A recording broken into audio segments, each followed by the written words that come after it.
Hey, welcome everyone to the 2025 Spring Kruse Economic Forum. We're pleased to present a panel discussion on business succession planning, building a roadmap for success. As I mentioned, I'm your moderator today, and of particular interest to me in this topic is that I have a small business. It's called Bluestone Process Dynamics. It's around business transformation and leadership development. But in particular, I was the succession plan for the owner who started that business 21 years ago. I purchased that business a little over 4 years ago. And so for me, as I continue to build that business out and grow it, I'm super interested in what these folks have to say about the topic as well. And so in this panel discussion, we're going to delve into what is needed for a successful business succession plan to ensure the continuation and continuity of a business into future generations. Our diverse set of panelists will discuss the financial, logistical, and legal considerations needed in such a plan. So we have 4 fantastic panelists here. Our first, Bill Nootenboom, is the founder of the Pragma Group, a boutique M&A advisory and growth strategy firm. His mission is to help people do meaningful, important, and difficult things with their life's work. During his career, Bill has been the founder, co-founder, president, or CEO of dozens of businesses and advised hundreds of owners as an attorney consultant and M&A advisor. Thanks for joining us, Bill.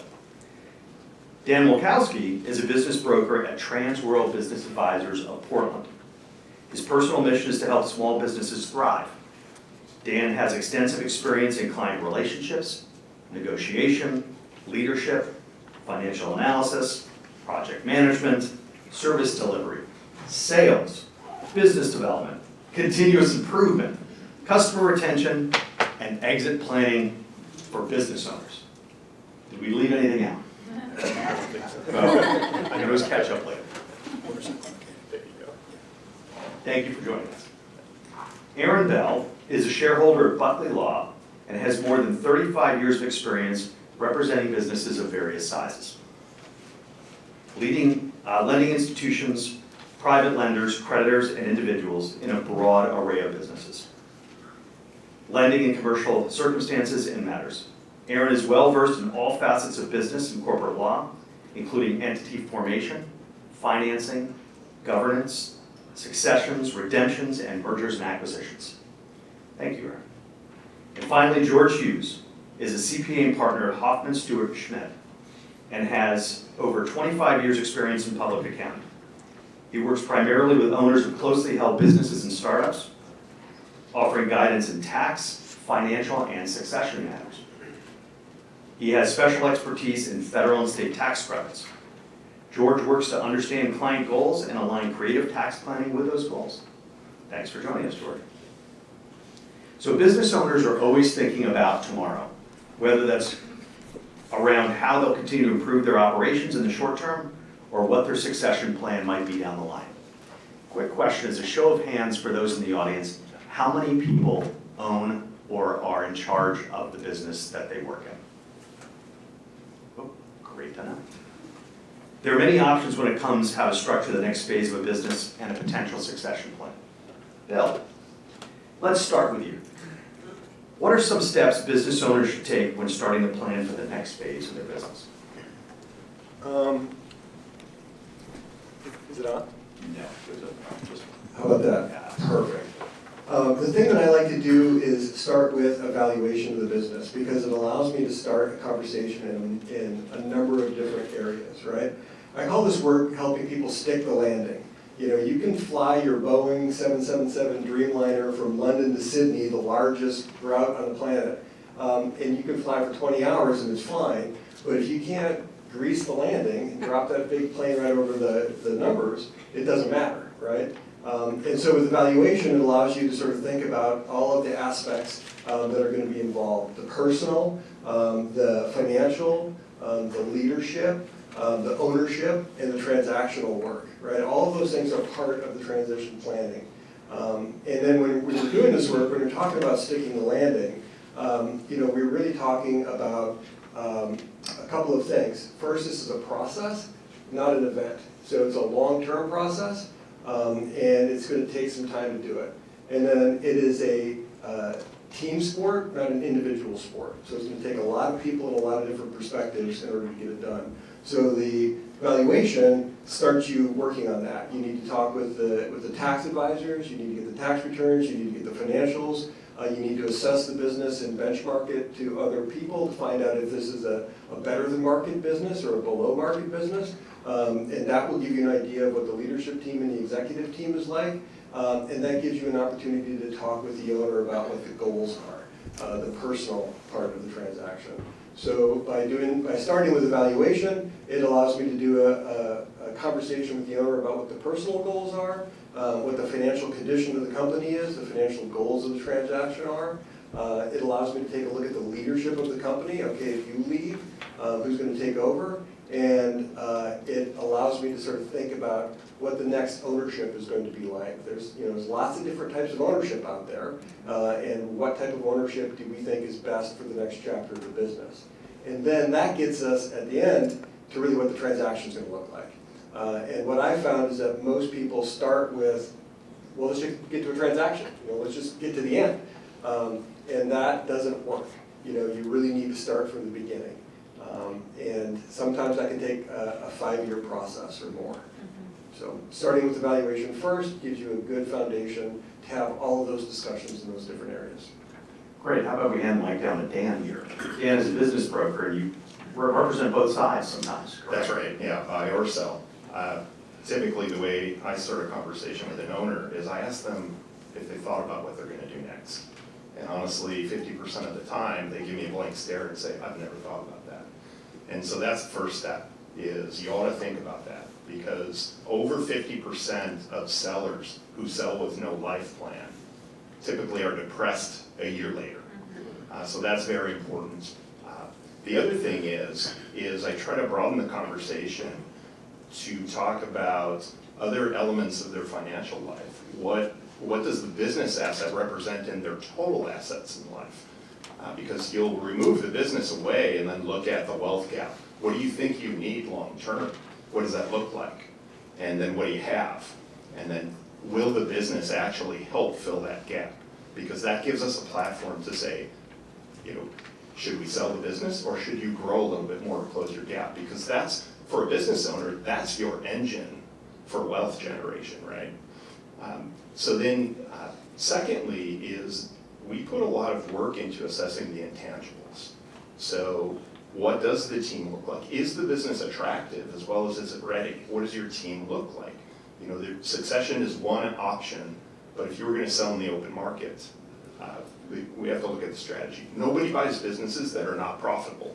So, bringing in the financial advisor or the tax advisor to look at, some owners, they kind of thump their chest and say, yeah, I don't like paying taxes. Well, on paper, if your business is break even or loss, it's not going to generate a lot of value. So you have to reasonably plan for profits, growth, and then exit should be your long-term strategy, like Bill said.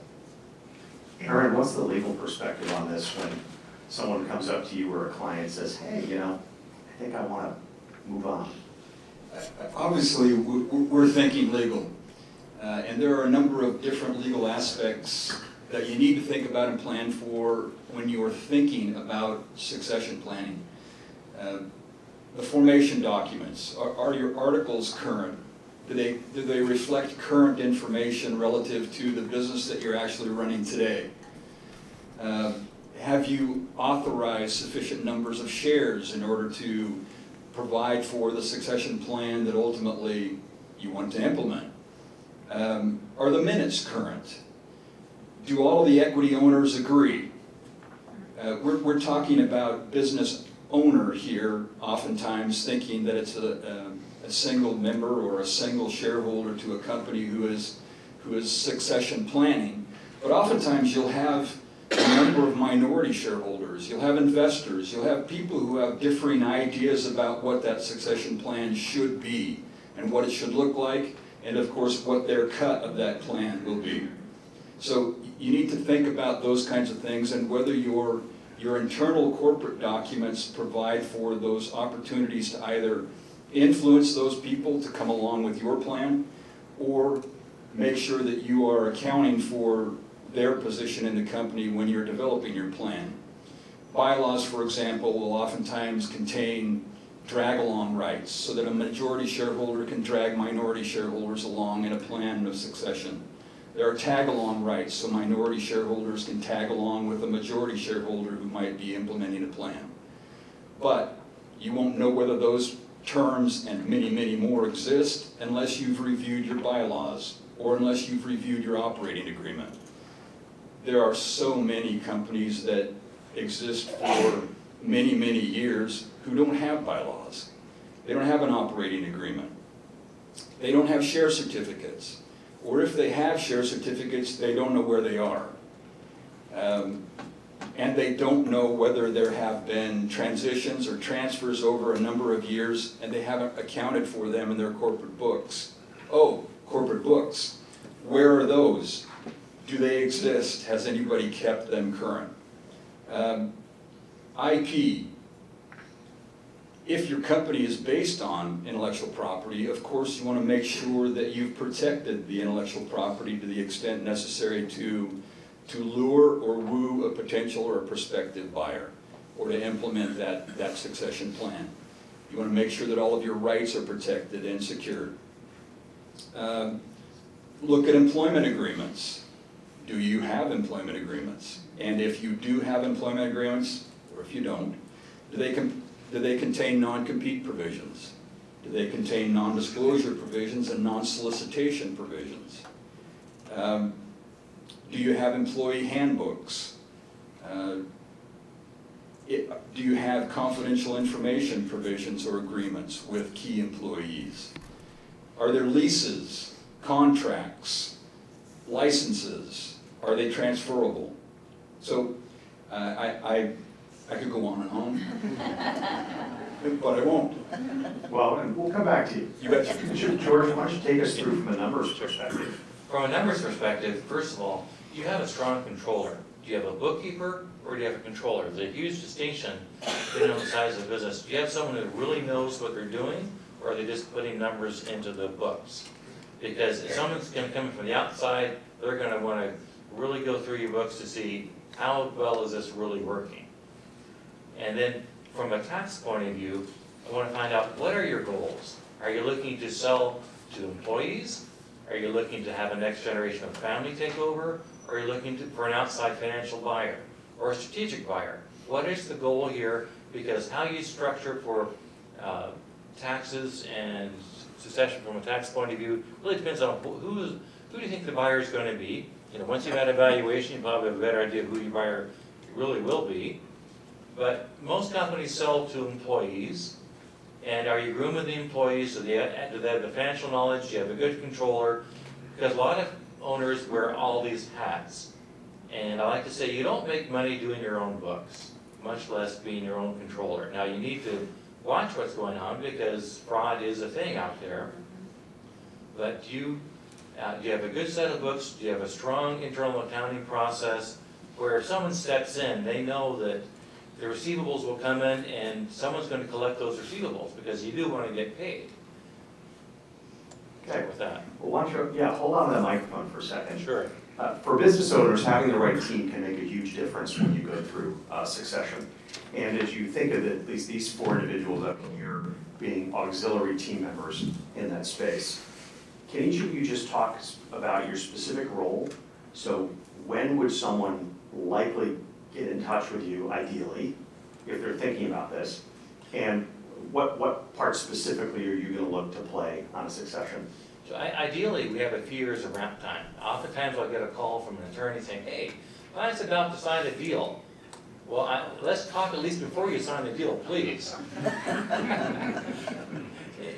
Hopefully you have a few years of time to plan. If it's a client that we're working with, that's just part of the business. You are going to do that. Well, oftentimes we'll get a call that, hey, someone's looking to sell in the next year or so, what are we going to do? Well, we got to get on the fast track to find out all those things. What are your goals? Who do you think the buyer is going to be? Do you have a good attorney who can help get all your legal documents in place? And we need to get after this and find out what we can do to structure for who you think the buyer is going to be. Roughly how many years do do they go back in taxes in terms of looking at books? At least 3 years, and depending on the size of the company, the size of the buyer, the due diligence can get quite extensive. So that's where having a good controller, a good set of books, because you're selling the confidence that you're selling the blue sky, right? And if your set of books doesn't show a good blue sky, your price just went down. So get your books in order before you go to market, so when someone does go, under the carpet, whatever, to see what's in the books, that it's pretty straightforward. And you're collecting, you look at your receivables. If you have a receivable out there for 90 days, what's the chance that you're gonna actually get paid, right? So what's the speed of your cash flow? All those things are really important to a buyer to say, is this a real business that will really pay for itself? Because if they can't pay for the business in 5 years, they're not gonna buy it, right? If your growth and sales aren't gonna pay for it in 5 years, unless there's a real strategic license or intellectual property, some real niche aspect, most people are gonna look at and say, well, if this business will pay for it in 5 years, we can ramp it up, we can combine it with what we do, you have a product line that meshes well with what we do, and together we can grow it much faster and better, or you're in a territory that we can bring our products into. They're gonna look at that, and within 5 years, they want it to be paying for itself. Thank you, George. Aaron, how about you? I agree with the 3 to 5 year planning period as a general rule of thumb. Back in the early to mid 90s, and I'm probably going to show my age here, but we were representing entrepreneurs who were forming entities with the succession plan already in mind. And even then, though, oftentimes the sale could occur within a year of formation of the entity, but most of the time it was a 3-year process. And then those 30-something entrepreneurs would go off and spend their millions of dollars on a brand new Acura NSX or something like that. The 3 to 5 year process is typically what we advise folks on now. Hopefully we will have formed your business from the beginning and we will have known you for years and years. But it's good to, I think, get your team involved as early as possible. If nothing else, you come out at the end of the 3 to 5 year process with some excellent advice, a growing business, and a thriving business. And even if you don't sell or transfer or succeed, find a successor at that point, you will have built your business to a very good point. So Dan, there's the question same, but there's an ideal, and then what I want to hear from you is what's typical? So it really ranges. I mean, more time is better. Because what I like to do with an owner is really assess what their expectation is. The worst thing that happens is somebody contacts me and says, "Can you help me sell? I've got an illness in the family. I'm exhausted, and I need help." And then it starts a domino effect of just bad news. And it's really disheartening to sit down with an owner when they just let it go personally and professionally, to let them know that you really can't help. But 3-year minimum is ideal if you really want professional assistance to get value for your business, because if you don't have, like George had mentioned, if you don't have good operational processes that can back up, what is the fuel that's fueling your growth? Receivables is a big one. If you have a policy on how to manage receivables and you know what your good customer versus your bad debt looks like, and you can talk to them, you can show history, those are examples of just a high integrity company. But yeah, I would say 3 years. Sometimes if the business is healthy, we talk to people who want to sell in a year's time, but then we try sooner rather than later to let them know if they need more time. Okay, thanks, Bill. 3 to 5 years, is that what we're hearing? Is it the same? Well, they say that the best time to plant a shade tree is 25 years ago, and the second best time to plant a shade tree is now. But I'll give you some examples of why it takes 3 to 5 years or more. If you want to have a culture of growth, right? Like George was saying, the buyers would be looking to pay this thing off in 5 years. Well, if you're looking for a 7 times multiple, it's not gonna pay itself off in 5 years at a 7 multiple. So it's gotta grow. That means you gotta have a culture of growth. Well, now you're talking about changing the culture. It takes a year to change the culture. If you tell somebody today, hey, I want you to behave like this, you've got to be on that for a year before they start to absorb that information and start to go, oh, okay, great. So if you take a year to build a culture of growth, that's every quarter setting goals, holding people accountable to the goals every quarter, teaching them, why didn't you hit your goal? Well, maybe you should do it a little differently now. Spend a couple of quarters working with people on that. So if you take a year to do a cultural change, now it's going to take a year or so to see some results from that, right? So now we're into 2 years. And if you want to show a hockey stick period of growth, like, hey, this company actually has some growth, then you need to put 2 to 3 years of growth on the books. So now just one thing that we're going to do is going to take 5 years in order to do that, right? And then one of the things that we're talking about, what George said about having a controller on board, having the leadership on board, right? A lot of owners get their business to run just the way they like it to run, which means that the business is kind of idiosyncratic, that it runs exactly the way that the owner wants it to run. Well, the buyer wants a business to run the way a business runs. They want a board of directors, they want an annual budget, they want a 5-year strategy, and they want an executive team to sort of lead the place. But you've got a leadership team that's all idiosyncratic, built around the way you run your business.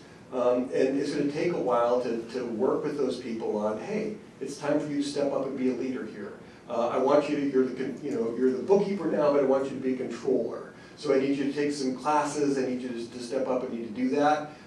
That might take a year or so to realize you've got the wrong person there. So now you're going to recruit somebody, bring them on board, train them, get them ready to go. That's a year or 2 process. And now you want to see some results about that you've got the right people.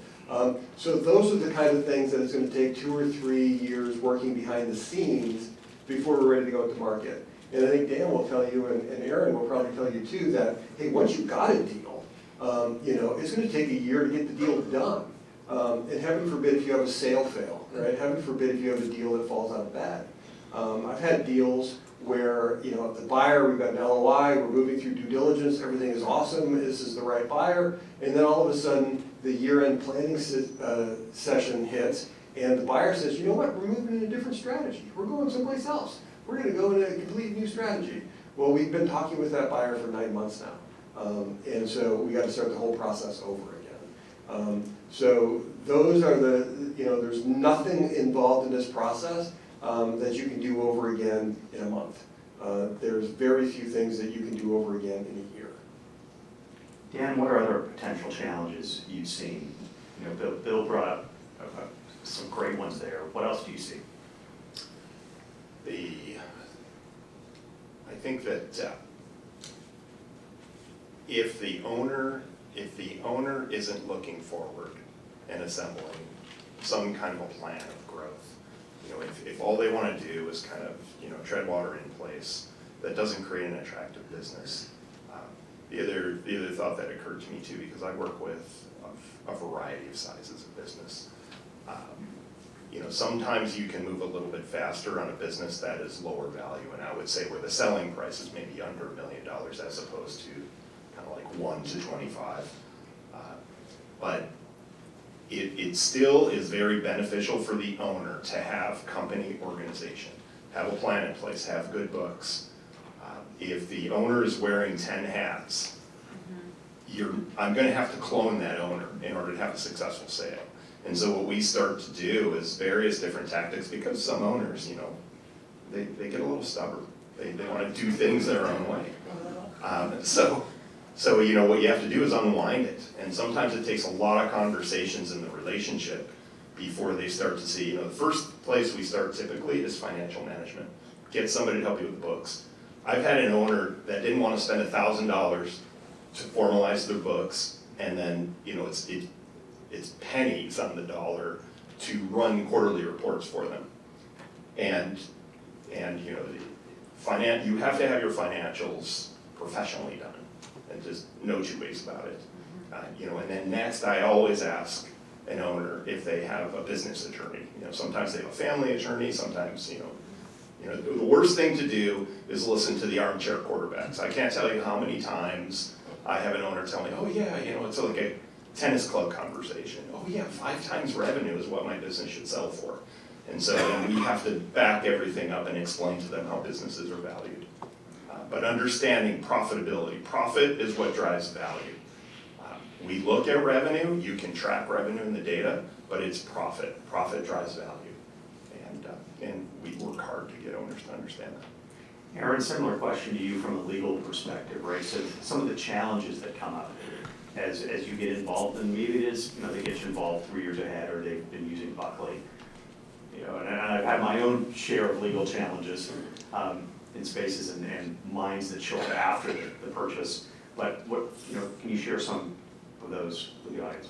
Just pure legal problems and issues are having open conversations with prospective buyers, including competitors, without a non-disclosure agreement. We've run into clients that are very sophisticated business people who have completely spilled their guts about their business and all of their key and essential assets, customers, vendors, those kinds of things, with absolutely no protection. So you have to think about protecting your business while you're also marketing your business or trying to market your business. The other thing that I run into a lot is there's this phrase or term, turnkey.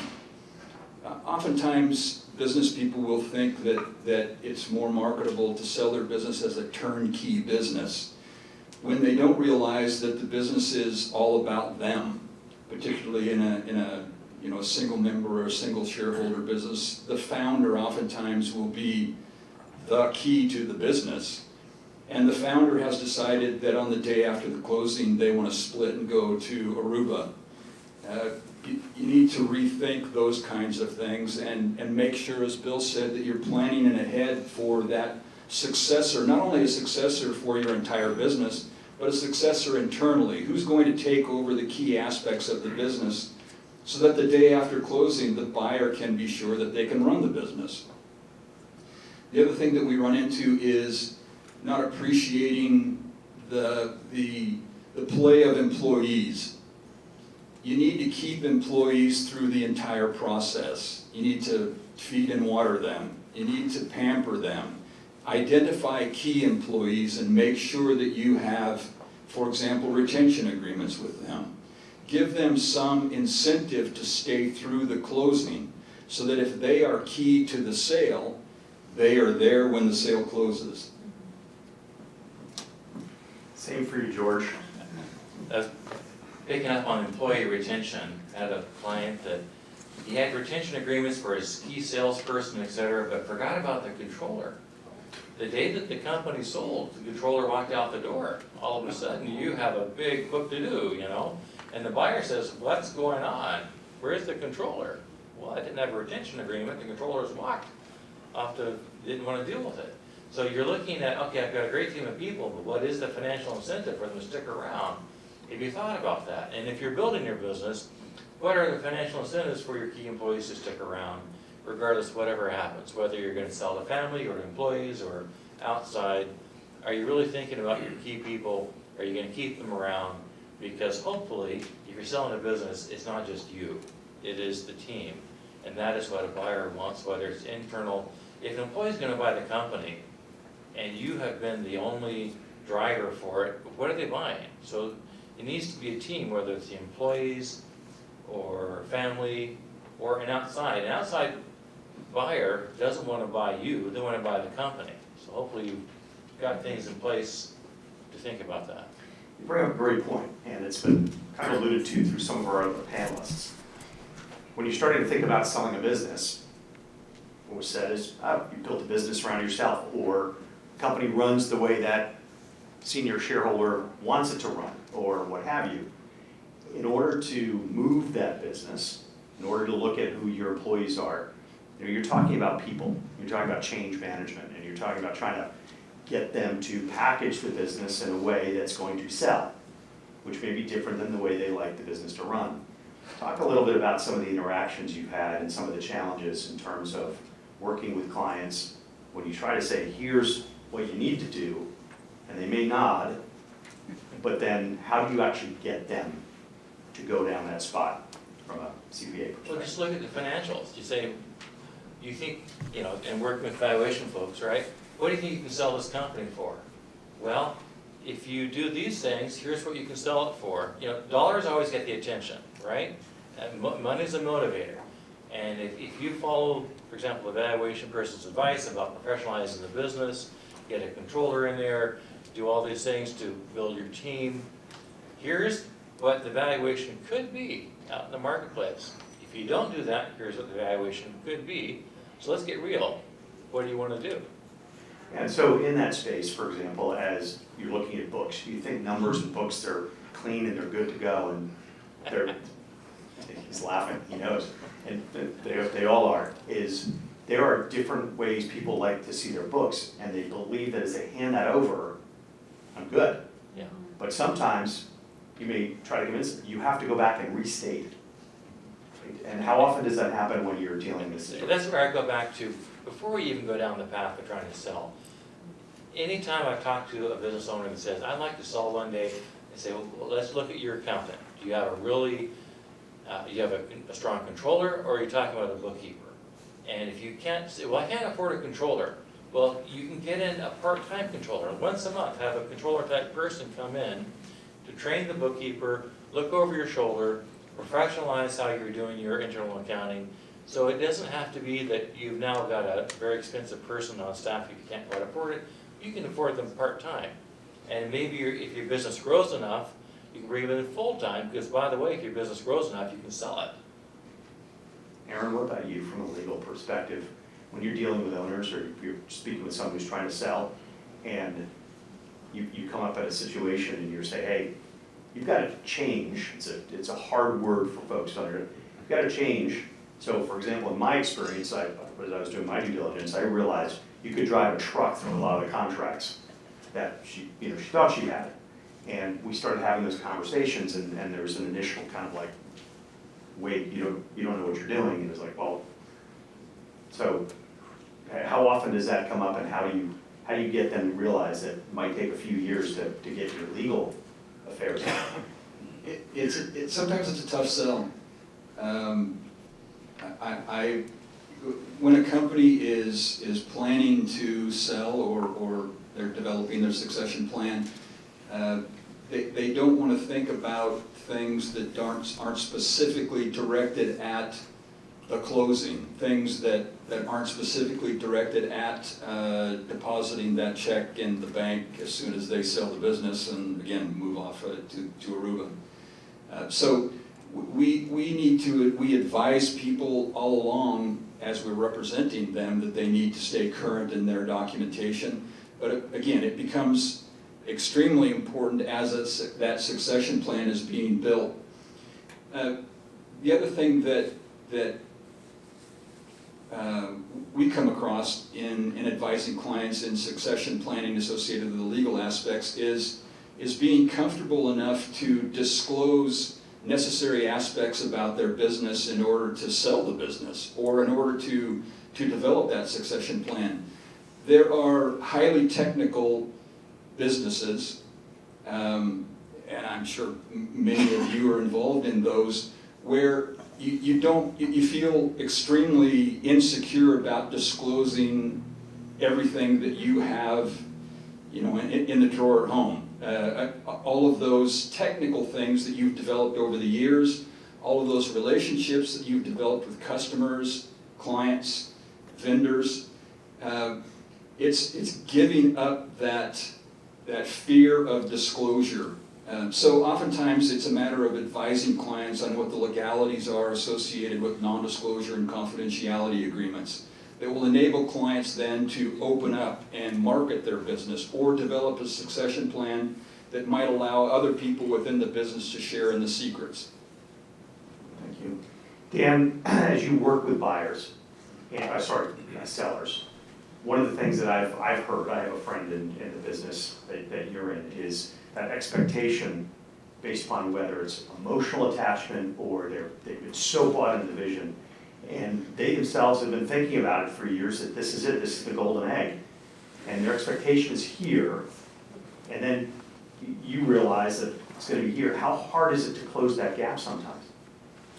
I think that the first thing to do is, it's the old manage by fact. So you have to produce evidence to explain to them why, from a value standpoint, it adds up to, this value as opposed to where they envision that value. Then you have to really carefully go through the, it's almost like envision a stair step. Here are other things that are detracting from the value of that business. And so what I've often found is you just have to stick to the facts, try to compel them that, what is addressable. The other thing is to really take an assessment of their energy and interest to keep going. Because sometimes somebody just, I wanna sell at this level, and I really don't wanna have to spend any more energy. And that, oftentimes it's really going back and doing a sanity check to say, what's the priority? Do you wanna sell, or do you wanna extract maximum value for the business? And really just having that personal discussion. I mean, it's so important for me to have strong rapport with that client, because it gets very personal in a hurry, and I have to be trusted. And so I think just continuing to bring evidence, show facts, point at gaps that need to be addressed, and really try to kind of bring them along. Bill, what would you add to that in terms of helping an owner, seller, get to the point where you believe they can be best positioned, but you realize that there's a gap between where they think they are and where you need them to be? Yeah, I mean, for me, I always just go back to the core values that motivate the people. If you understand the people and the reason why they're doing this business, right? There's something that motivates them. I have not run into many entrepreneurs who are like, hey, owning a business or starting a business is the most effective way of making a lot of money, right? Most people have gone into business because they feel compelled to. They like the people, they like the customers, they like the product, they like the process, and finding out what's important to them and what's important to their lives. Because that core value, I mean, any transaction we're talking about an exchange of values. That's all we're talking about. And so if you know what those core values are, that can get you into the motivation, the personal motivation behind you, right? This is your value, this is why you're doing this business, this is why you got into it in the first place, this is why you want it to end up when you're done with it. Regardless of how tired you are, regardless of how long you've been doing this is the core value that you have. And then that will allow us to talk about, the type of ownership that they want going forward. And we've been talking a lot about employees in terms of, making sure that we've got agreements in place and that they're motivated, but also thinking about the type of ownership that's going to be available for these employees. I mean, they work for you as the owner, but who are they going to be working for after the transaction is done? And so if your core values are really taking care of your people, and then you sell to private equity because they got the biggest multiple, well, private equity just needs to maximize revenue and minimize costs, and guess what? All your expensive people are going to be fired at the end because that's what the private equity business model is going to require. Then you're not doing something that's consistent with your core values. So you're not going to have a good transaction because you don't have a good exchange of values. And so that's why, what Dan was talking about, getting to know the people personally at a personal level and having that trust so that you can actually talk about the core values, about why you got into this business, why you want to get out of it, and what you want it to be like after you're out of it, because that will tell you what kind of buyer you want to have. And I think it was George that mentioned, strategic buyer, financial buyers. Well, it's not that simple anymore. There's lots of different types of buyers. If we're just talking about financial buyers, well, we can talk about private equity firms that are all about, deploying institutional capital at the highest return on investment. We've got a 3 to 7 year investment window. We need to see a 5x return on that money. Or we can talk about family offices that have some wealth and they're going to be talking about there for generations. They don't have a 5 to 7 year investment horizon. They may have a longer hold period. We could talk about search funds, right, which are the best MBA students coming out of business schools are now being backed by private equity to go buy one business that they're going to own and operate for their career. And they're a financial buyer, but they're not a PE financial buyer. So there's all those different ways we can do it. A strategic buyer. Well, is the industry itself growing, or is the industry itself consolidating? Because that gives you a whole different dynamic. And back to my stick the landing metaphor, right? If you're going to stick the landing, you got to know which way the wind is blowing. You got to know, what the turbulence is like when you get down. You got to know how much flaps you're going to have. And so knowing those big picture ideas about, hey, you might have personally an idea to sell this high growth business, but guess what? You're in a low growth industry. You're in a consolidating industry. You're in a game of musical chairs and they just took away 3 chairs. So what are you going to do? Those are some of the questions that we've got. So, I talked about going back to the facts. I like to stick with the values, the things that motivate you, the things that are going to motivate a buyer. And if you have overlap of those values, now we have an exchange of values, we got a deal. And that's kind of my approach. Thanks, Bill. I could keep going for hours here, but I think it's a lot more fun for you guys if you have questions to be able to ask the panel. I primed them. I think you've got great experts up here. I think we have a microphone. Do we have a microphone to pass around, or we don't? Okay, so you can just speak up. You have a question you'd like to ask? Up there we are in the back. Yes. Yeah, it's a question about this is kind of a general question. What's the minimum threshold EBITDA or value of a company you'd be willing to take on in your practices? And if it doesn't hit that mark, what would you recommend?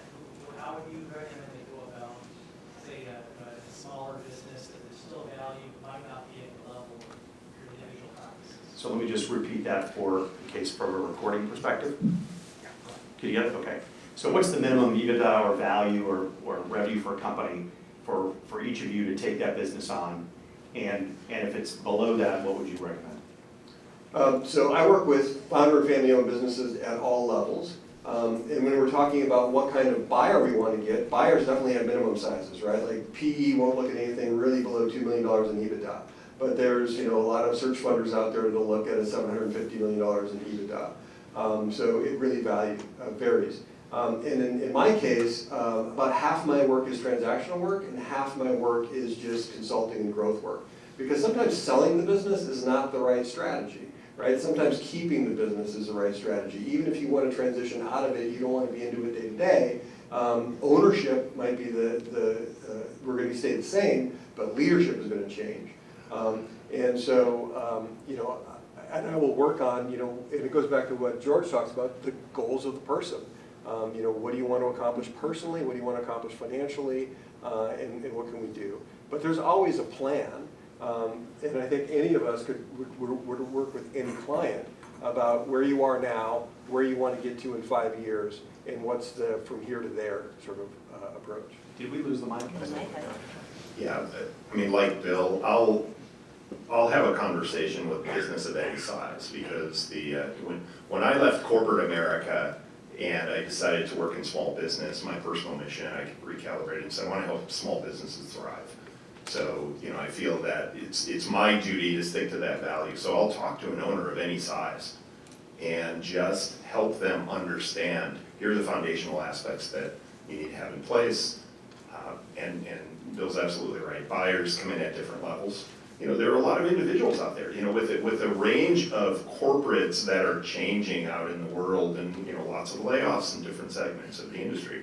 There are a lot of people that say, I don't want to work for a big company anymore. I want to go off on my own. So they might be interested in a franchise. That's kind of a good stepping stone that if you come out of corporate, you're going to go through a culture shock going into entrepreneurship. Going into a franchise option is a way for you to work within a system, but be an entrepreneur. And sometimes, somebody wants to own the coffee shop on the corner. I mean, I can't tell you how much interest there are in coffee shops in the market. And so I'll work with any size and then offer advice accordingly to help them grow. Our legal advice will help your business regardless of size. We are truly a full-service firm. So we can help you from the inception when you have absolutely no money in the bank. We help startups, we help middle-sized businesses, we help large businesses in every different aspect of your business from birth to death or succession prior thereto. I'll talk to anybody to figure out if they fit with our business or is there another CPA firm. If it's a really small business, then there may be a smaller CPA firm with a lower cost structure that is more appropriate. But you first have to understand, what is this business? What are the goals? does it fit with what we're doing? Or would they fit better with another CPA that I know that, for example, if you're a dentist, we don't specialize in dental practices. There's another firm that specializes in dental practices. They do it all day long. Well, I'm not gonna, perform surgery on someone that I'm not a good surgeon. So if you are a dental practice, I'd say go to the folks that specialize in dentists. So there's certain niches. We have a lot of construction firms, a lot of private health firms. There's things that we know and are familiar with, but we don't know everything. So I try to figure out what you're doing, does it fit with what we do, or is there someone else who does real estate brokers, for example, all day long? So do we have the right expertise for what you're looking for? But I won't talk to anyone, just to try to figure that out and sort it out. And if not us, hopefully you can think of someone else who may be the right person or right firm that fits what you are, because it's all about referrals, relationships. Sometimes something fits with us, sometimes it doesn't, but it goes around.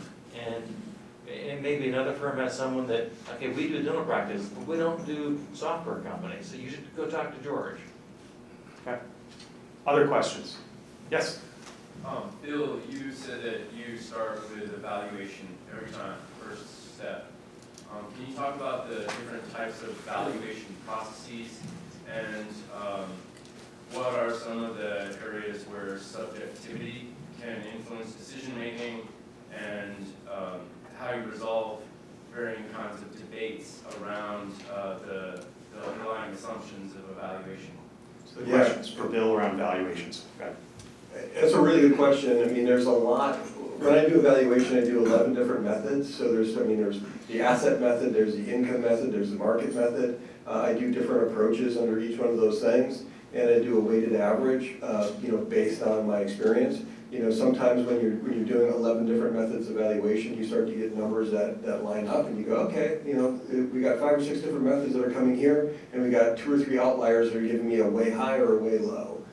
So I do a weighted average sort of based on that. Ultimately for me, because I'm transaction oriented, I really rely on the market a lot, because what are people paying, what have people paid, and what transactions actually get done. Right? There are a lot of valuation firms that do expert witness testimonies. They will do shareholder disputes, figure out they'll do divorces. Okay, the company's worth this much from the divorce. But I don't work in that area. I work in getting actual deals done and across the finish line. But ultimately, deals don't get done unless they make financial sense for the buyer. And so you've got to really understand the buyer's financial structure, the buyer's motivation, and the buyer's cost of capital, and the buyer's return expectations. And if you can model out that growth, then you can feel pretty confident in your valuation.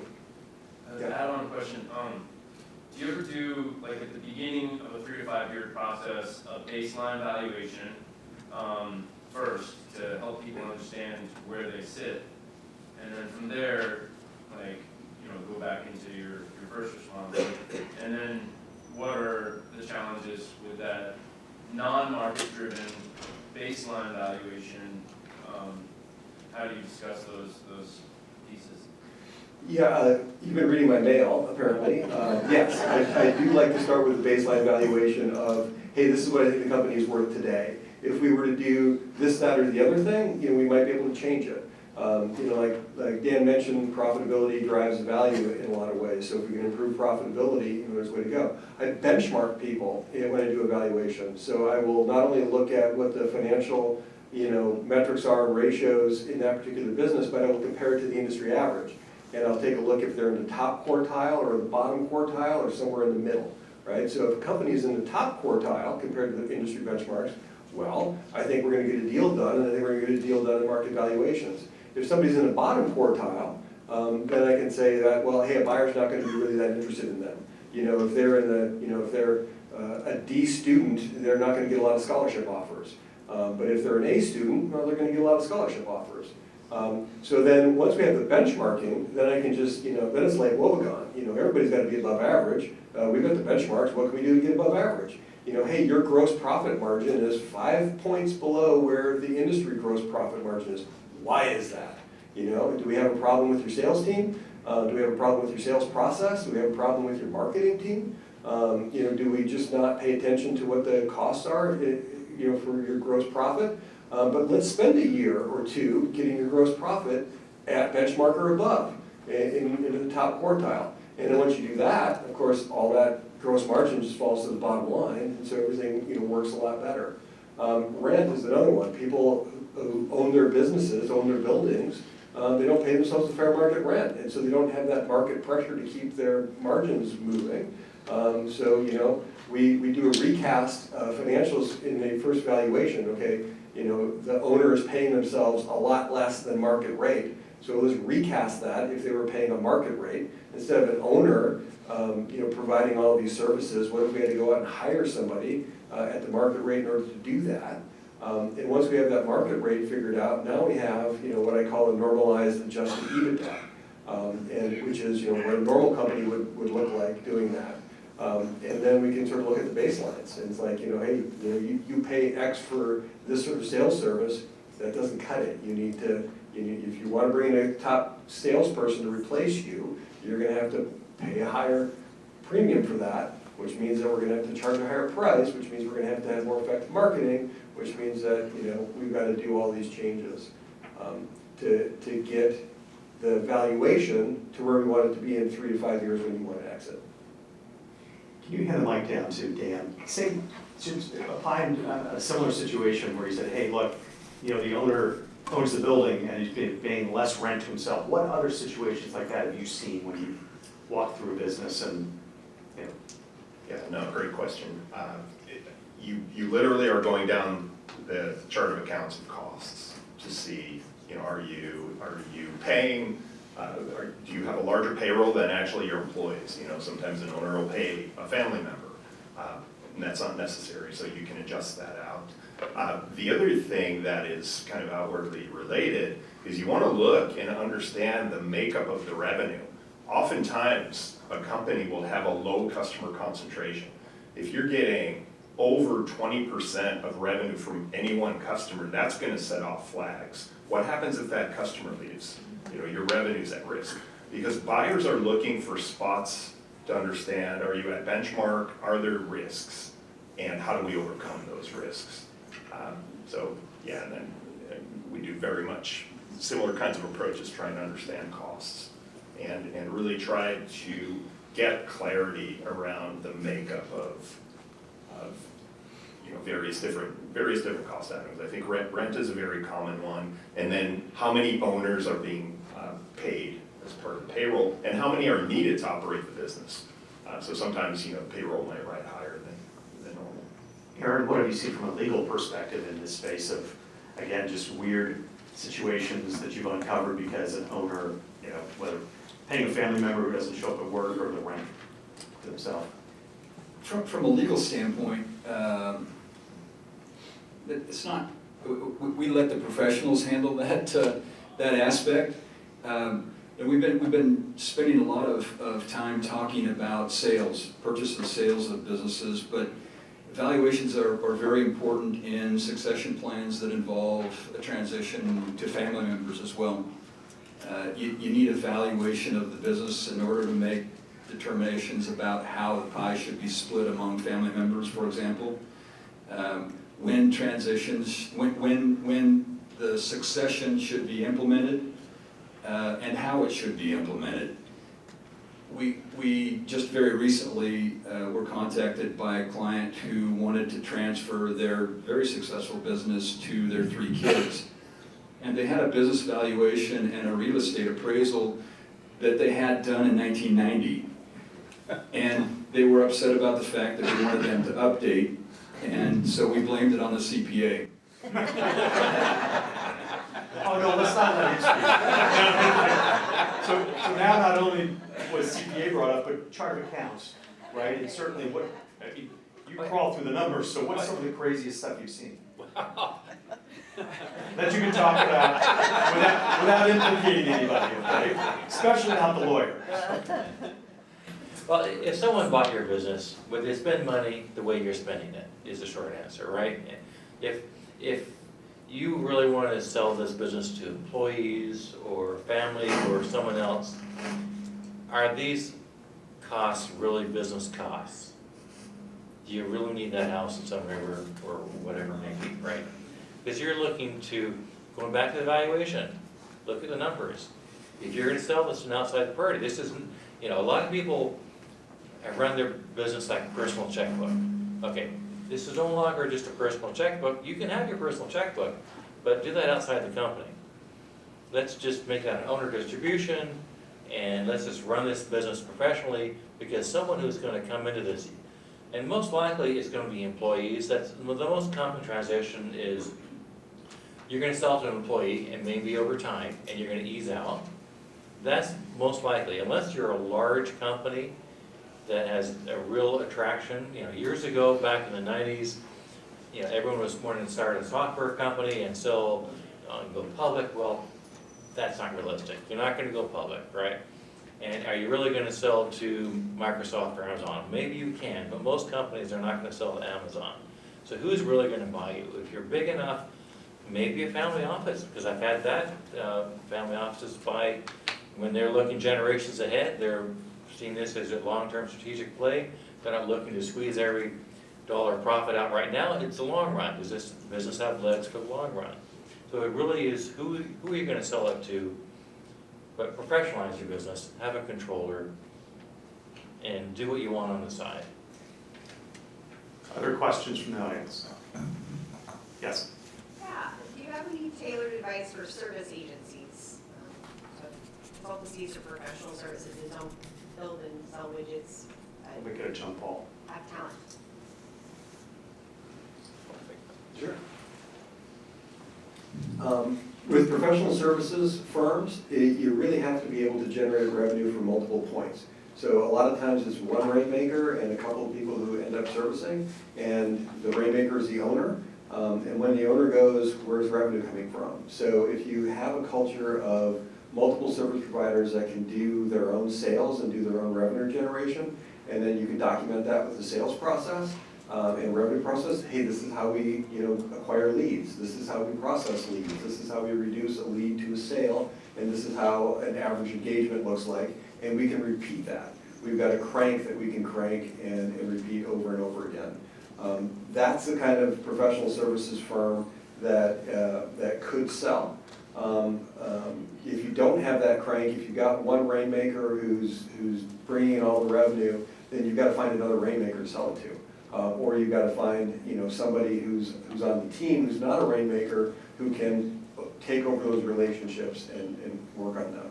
And that's really kind of a cultural assessment of are these the right people leading the team. We have one last question over here and we'll wrap up. Yes? I was going to ask, I heard 3 to 5 years, more time obviously makes sense. What nudge or tactic would you use to get a client to move and talk to one of you? Sometimes they say, yeah, I'll get to it. And you can keep being the squeaky wheel, but besides dragging into your office, what nudge is out there? I had a buddy of mine the other day who was riding his motorcycle. I'm a big motorcycle rider. And 4 days after his 58th birthday, he was riding his motorcycle and he fell over dead. And had no succession plan for his business at all. The crosstown bus is coming, people. So if, the one question I would ask is if the crosstown bus hits you tomorrow, how does the business survive? And you can have that crosstown bus discussion, and we can come up with 3 things tomorrow that we can implement that are going to make the business survive more. All of those 3 things are going to increase the value of the business. Any other quick jump on that one is to get folks to think about, sooner about the 3 to 5 years? Cold water in the face. For all of you people that don't have wills or estate plans, same thing. It's all right planning out there. Okay, well, hey, thank you all for attending. I want to thank Bill, Dan, Aaron, and George again for lending their expertise.